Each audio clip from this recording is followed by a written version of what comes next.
경기 남양주 스토킹 살인 사건의 피의자 김은희 오늘 구속 상태로 검찰에 넘겨집니다. 계획 범행 정황에도 이 김은은 범행 당시 상황이 기억나지 않는다라고 경찰에 진술했는데요. 취재기자 연결해서 자세하게 알아보겠습니다. 김희영 기자, 김은희 오늘 송치가 되는 거죠? 네, 경찰은 살인 혐의 피의자 44살 김은을 곧 송치합니다.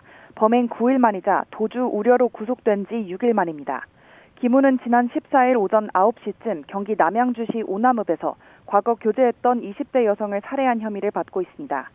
경찰은 김은에게 보복살인 혐의도 추가 적용할지 주목되는데요.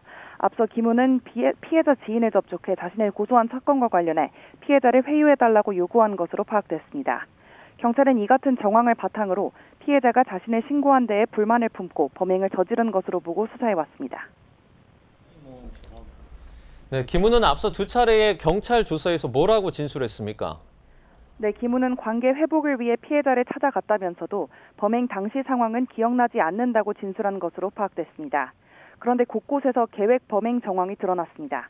앞서 YTN 취재 결과 김은은 범행 현장에 타고 갔던 렌터카의 블랙박스를 미리 빼서 수납함에 넣어뒀던 것으로 파악됐습니다. 이동 경로를 숨기고 범행 당시 상황이 촬영되는 걸 막으려 한 것으로 의심되는 정황입니다. 케이블 타이를 준비하고 피해자의 직장 주변을 미리 답사한 정황도 포착됐습니다. 피해자를 살해하고 달아나면서 피해자의 휴대전화를 버렸다고 진술하기도 했는데 경찰은 김 씨가 범행을 사전에 계획한 건 물론 증거를 인멸하려 한 것으로 보고 있습니다. 김은희 피해자를 살해한 사건은 검찰에 송치가 되는데 스토킹한 사건에 대한 수사는 계속 진행이 되는 거죠? 네, 경찰은 살인 사건과 별개로 스토킹과 위치정보법 위반 등 혐의로도 김은을 수사하고 있습니다. 또 피해자 보호 조치와 수사 과정 전반에 문제가 없었는지도 감찰하고 있는데 일단 스토킹 사건을 맡았던 경기 구리경찰서 서장을 대기 발령 조치했습니다.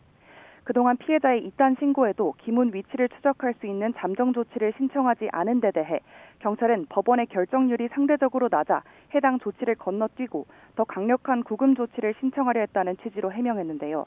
하지만 YTN 취재 결과 두 조치 모두 법원 결정률이 30%대로 비슷해 경찰 설명이 충분한지 납득하기 어렵다는 지적도 나옵니다. 그런 만큼 당장 피해자를 보호할 수 있는 조치를 조금이라도 빨리 신청했어야 하는 것 아니냐는 비판은 피하기 어려워 보입니다. 지금까지 사회부에서 YTN 김희영입니다.